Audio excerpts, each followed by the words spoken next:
Yeah. We're actually now right here.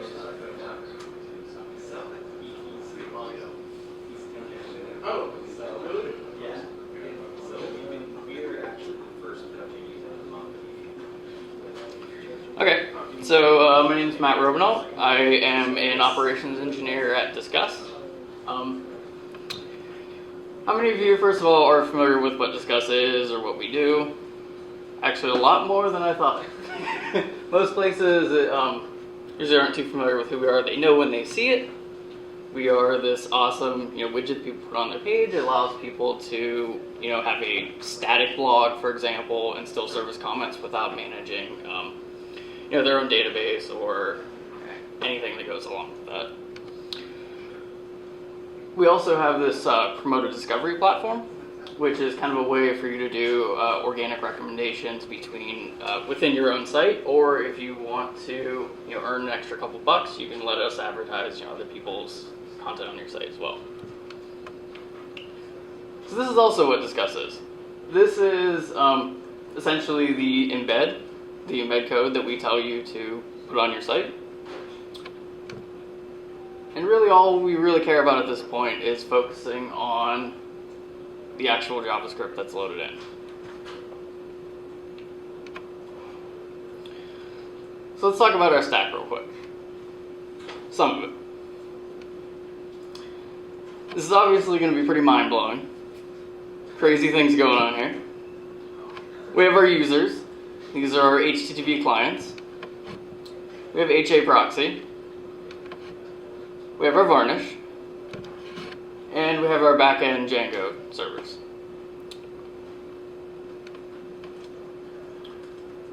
So what kind of scale are we talking about here? So we do we've just surpassed 1 billion unique visitors per month. We have about 5 million new threads are created per day. And when I refer to threads, we have a lot of lingo around forums. So your blog is a forum, but a page is a thread. So we have 5 million threads that are created per day.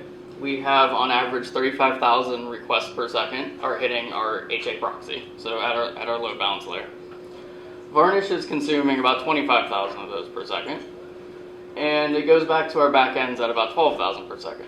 So we don't do the best job, I will admit. We are at about a 66% cache hit ratio, but this is not something that we've honestly focused on until relatively recently. We've just kind of muscled through everything, threw more servers at it, and we had Varnish sitting in the middle, just kind of stock out of the box, cache everything for a minute, have fun.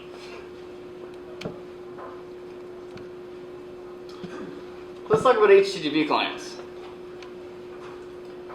Clients do really terrible things when you want to cache things effectively. We deal with things called cookies. We deal with these crazy things called cache busting tokens. These are, they come from usually JavaScript clients. They're things when, typically jQuery adds them when you make an XHR request, which is like an AJAX request. And what will happen is it embeds this query string argument of a random string that says, hey, I actually want a real fresh copy. The side effect of that is Varnish or anything else, if you're very naive about it, you are busting our own cache as well. So this will effectively be a cache miss on every single request if we're not aware that this happens. We also deal with query strings. Query strings can be in any order.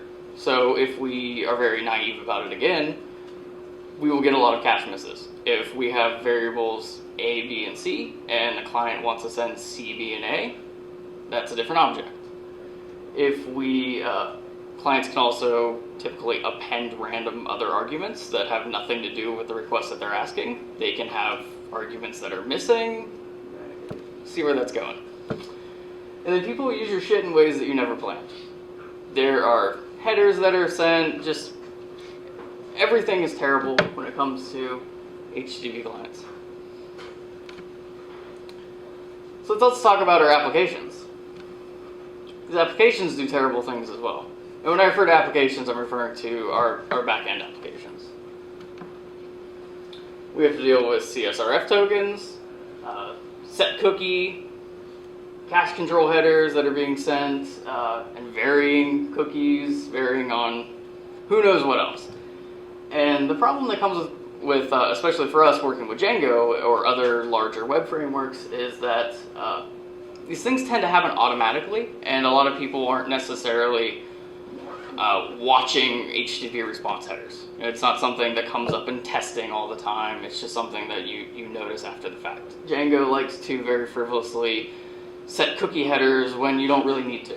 It may, depending on your configuration, it could send a set cookie header with your session ID on every single request, whether you care about it or not, whether something has changed or not. Just something that, applications are doing terribly. And along with that comes a slew of vary cookie. Obviously, when you're logged in, it wants to send a vary cookie, which all of these immediately invalidate cache and make Varnish impossible to use. To summarize, everything is terrible around what you're trying to do. So, back to discuss, and we're going to kind of walk through about how our embed loads. So we have an initial JavaScript bootloader. So this is the initial script that is thrown on your page, and this is kind of a very lightweight script that kind of gets everything rolling. It initiates loading the iframe, and we explicitly treat this iframe as an anonymous user. I'll go into that later. There are 3 minimum critical HTTP requests that are required to get Discuss working in some way, shape, or form. And then there's one optional API request that we make after Discuss is working that layers on the user-specific information. So the first 3 allow us to work in an anonymous mode, which is kind of a read-only mode. So if the 4th fails, Discuss works. So our first request. This is what we add onto our page, and everything works on subdomains, which this is very held over from legacy. We used to do a lot of things with our subdomains, but we don't anymore. So everyone has a unique short name, so shortname.discuss.com/embed.js. So for example, mine would be Matt Romanoff, whatever you would set in when you created your Discuss account. This request used to hit our application server. And as you can imagine, this request didn't really do a lot, but it's hit very, very, very frequently. This is what is on every single page. So kind of in a little bit of re-architecture, when I started going about this, we devised a way to remove a lot of the logic that we were doing in the app that was kind of legacy, and we pushed it to, this request was pushed to doing just an HTTP redirect. So we pushed this to a synthetic redirect. I don't know how familiar you guys are with this pattern of basically raising an error and then catching the error and giving back a hard URL and saying, go here. Why don't you just serve the JavaScript out of an error? I'll get to that. This is the next question. This is the next step. So this is ugly, but it works. So this request alone is approximately 10,000 requests per second. And this previously hit our slow backend. So what it did before is we used to do different behavior based on per forum. So if you were mattrobinall.discuss.com versus steve.discuss.com, you may have certain different behaviors that affected the way the embed loaded. This also used to generate a URL from our CDN based on a version number of our CDN. So it did a redirect to that CDN endpoint. And then by doing this, we were still able to maintain our toggling of behavior at the DNS level.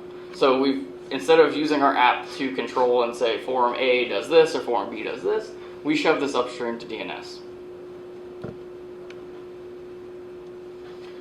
So here's the actual payload of our request. We have added this new go.discuss.com/embed.js. So this was previously the redirect from request 1.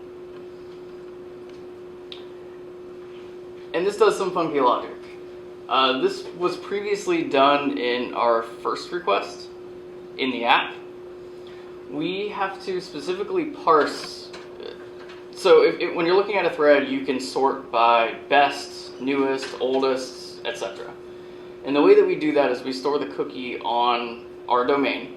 So if you imagine an embedded iframe, we can't do this client side. We can't say set cookie to sort order or we can't set a cookie on the client side because then that would be per forum. It would be attached to the parent domain. So we have to attach it to our domain, and then that only means that we can read that cookie from a request on our end. So this also means we have to serve a separate build of our JavaScript file for every single sort order, which is basically just one variable that's in it. So we came up with a way to do this purely in Varnish by extracting our discuss.order cookie, which is what we use, and we pull that out of the cookie, ignore all the other cookies, because we have Google Analytics, we have Mixpanel, all these other things that tack on. It's actually like 4 kilobytes of cookies. And we extract our one, and then we do an origin fetch based on the order that needed. So we have the current build embed, or current build next embed popular.js. And then we unset all the rest of the cookies. And we're also setting this X order header that we'll see next. And then in our internal fetch, we vary on that X order instead of varying on cookie. That way, because if we varied on cookie, this would effectively be a cache miss every single request, whether you're the same user, because of Google Analytics and Mixpanel and whatever else they do. So we explicitly have extracted the one component that we care about, and we're going to vary on that by itself. And then to be safe, we override all of our explicit cache controls, because this file, we explicitly want to make sure that it's not cached for a long period of time now, because we want it to refresh when we deploy changes, and it's also a relatively lightweight script. I'm pretty sure it's like sub 10 kilobytes. We TTL it for 10 seconds, and then we grace it for 24 hours, just in case we're having a really bad time. This wasn't too bad. So we end up, after doing this, we end up with one origin fetch to our static media server every 10 seconds. One origin fetch per server, per Varnish server. This logic used to be handled by our app in the first request. It avoids varying by the cookie on the cache level. We have to still vary by cookie at the client level, but that's not that big of a deal. And then we'll serve 24 hours if we really fuck up. Which, that'd be a really bad time. So request number 3. This is our actual iframe that gets loaded. So this is our embed comments. This has a big long query string after it that has your forum name. The previous request is what kind of constructs all of this. This is really simple. We want to assert that this request is anonymous. So to make sure that we strip all cookies, we don't care about them. We want everyone to get the exact same content. Inside of our fetch, we set a grace for 4 hours. That way, as long as we have a cache hit, this thread will be active for up to 4 hours, theoretically. And then we want to be able to control the TTL from our application. So I'm sure there's probably a better way of doing this. This is what I came up with. We have the surrogate control header that basically mimics the idea of a cache control header, and we send back a max age, and we can send from our app whatever we want. So we parse out the max age, and we dynamically set the duration, and we unset it so it doesn't go back to the client. And now, because Django's terrible, we want to make sure that Django is not doing anything that we don't want it to do. So we unset anything that Django may have told us to vary on, and we explicitly say we only want to vary on except encoding. We don't care about cookies, we don't care about anything else. We explicitly need to not cache this for various front-end things with iframes. I don't really know how they work. But we need to, that is a big deal. So if our app accidentally sent something, we just want to make sure that we override this at this level and say that this is exactly what you need. And then we unset if Django tried to set any cookies that we weren't expecting somehow. So at this point, Discuss is loaded. It's good. And we haven't, in an ideal scenario, we haven't touched our backends yet. So everything's been served through Varnish. We can control our cache duration from the app with surrogate control header. We don't want to cache at the client, but we do at the edge. We explicitly coerce the request to anonymous, so we get so we maximize our hit ratio. We have, as you can imagine, probably roughly 90% of our requests are from anonymous users. We prevented our app from sending something stupid back, and in the event of our app backends being down, we have about 4 hours of cache data. We can more reliably load the embed and at least show an error message. So, previous to doing this, since the first request hit our app, if our app was down, we couldn't even begin to show any indicator of saying we're having a problem. It would just literally be broken. So at this point, at least on a cache miss, we're able to, we have an error message that discuss maybe taking longer to load, and we have a little button for like refresh, like try again. So we're able to at least get a sane error out of it. And then if it's a hot thread, it's very likely that it's in cache. And because of the circuit control header, we can control how long our threads are cached for from the application layer. So we have application layer switches. So we can basically say, CNN, you're giving us a bad time. We're going to cache you for 5 minutes instead of 1 minute. And due to the way that our front end works, we have a real-time system. So comments come in real time, votes come in real time. So basically, the pattern is someone views the thread, and then they just kind of sit there and watch as a stream of comments come in. So typically we can bump up cache times and people don't really notice. And on threads like CNN or something where it's really popular or breaking news, if we miss a couple comments because of cache, no one really notices because they come in hundreds of a second. So this is the last request. This is the optional one. This is the one that pulls in the user-specific data. This is called, it's our thread details. It comes actually from our API. So this one was actually kind of a challenge. There were a lot of steps involved in it. For one, because it's publicly consumed by other people. And we were actually hurting ourselves by doing this. When I first started investigating, I realized that literally this file was never actually being used cached because we were cache busting ourselves. So the first thing was, at least for us, we're able to optimize very heavily for our anon traffic. And then layer on user information layer. So kind of like how Business Insider did, everything is treated and then they use an ESI to pull in the top layer content. We do a lot of similar things, except we take another level and cheat and just use cookies. So for example, a username, we'll shove that in their cookie, and if the page only shows their username, we literally just read it from the cookie and just say, you're logged in if you have this cookie, because obviously if they then try to submit something, our backend is going to validate and say you're not actually this person. So we can take a couple shortcuts by treating our pages as anonymous and kind of faking in layer detail just based on the cookie. It's very important to understand both sides of Varnish, I've learned. Working with our team, working with the front end team, working with the actual back end team, learning what is Django doing that's invalidating all of our cache, what is jQuery doing that's invalidating our cache on that side, and kind of coming together and being able to work with this efficiently. Don't cache too much. On our first couple of passes through this, there were headers that people weren't really aware of that we use for authentication. So we have our normal session ID, and then we found out there were a couple of query string arguments that people used for some of our SSO stuff. And we were pretty generous at first with caching. We were serving up incorrect data for a little bit until we kind of figured all this stuff out. And be really, really careful with user-specific caching. It's very easy to miss and when you try to cut corners with user data, next thing you know, people are logged in as somebody else. So typically most of our traffic now, until we make sure that we're doing all that right, we actually just skip Varnish for the time being in HA proxy. We say if you have a session ID, just skip it. Want to buy if modified since? Please. We have tried the experimental IMS branch, and this was fun. It has a lot of interesting things with it, and it's coming out with 4.0, so we're looking to really try that.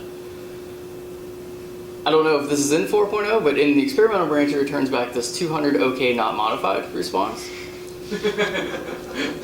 Interesting enough, to me, that was a really great debugging tool when we were testing this out in staging and testing out in our dev environments. It's basically this 200 OK not modified is a is a back-end origin fetch that returned a 304, but returned a 200 to the client. So the back-end served a 304, and the client got a 200 full-body response. For us, this is great, because it's very simple and efficient to serve a 304 not modified.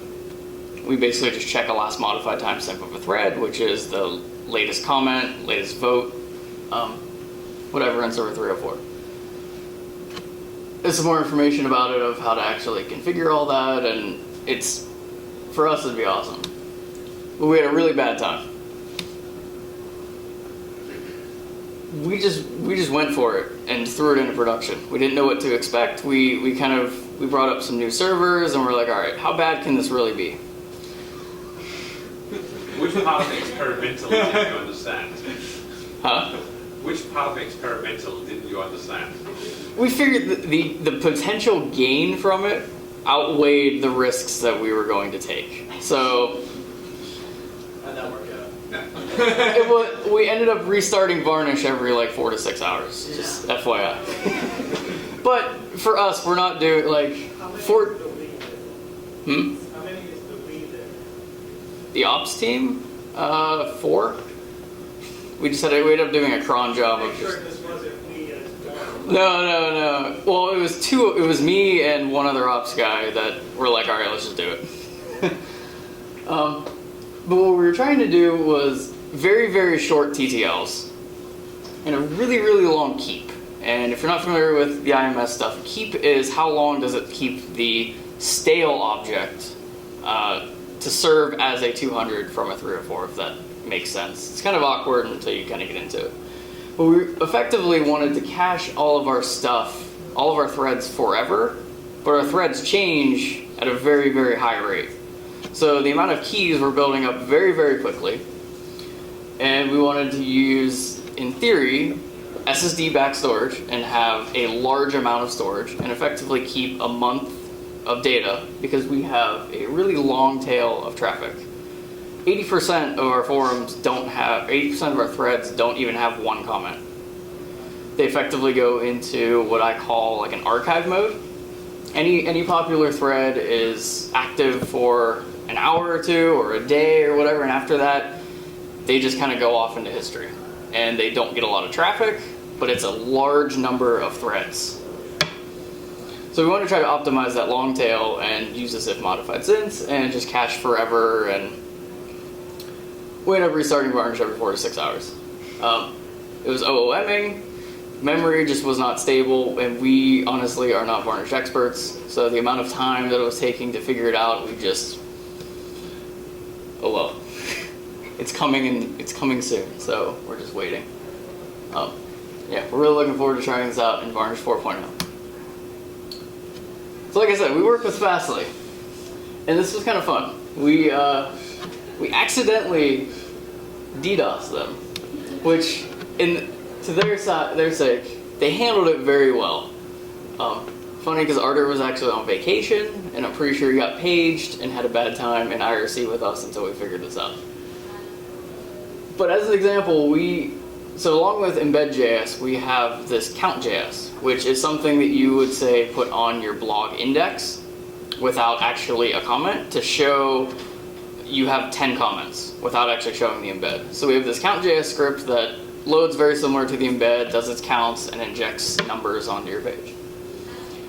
For legacy reasons, the way this was written, this all hit our app backend a while ago. If you notice, those are both the exact same URL, but one loads the JavaScript loader. The second request has a query string q equals 1. Note, that's the only thing different, except the other query string arguments. This indicator hit our app and said, actually do the work, and return back a JSON response of actually what the data is. As you can imagine, this is a really bad idea, but it's been around for like 5 years. So when we tried to optimize this hit ratio, because this actually is about 20% of our traffic, this endpoint alone, I accidentally ignored all query strings on the request, trying to normalize our the cache busting tokens, all the other terrible things people use when they put this on their page. So I tried to just say, let's ignore all query strings. ended up with an infinite redirect loop in all browsers. And we have about 1 billion unique users, and I think at any point in time, roughly 150,000 to 200,000 concurrent. This was a bad time for Fastly. So I don't have any numbers with them. Like we were actually talking while we were here, and I think we concluded that it was close to 300,000 a second that we hit them, because the browser would make a request for count.js, and it's making its request for count.js query string q equals 1 to actually get the count, and it would be another redirect. So we just basically created a big botnet that just swarmed them, and we just had to just shut things down, just stop. And this is the diff that fixed that. So now we have a big note that says this absolutely has to be an exact match, and we have some tests over this so we don't break the internet again. Well, thanks. You guys have any questions?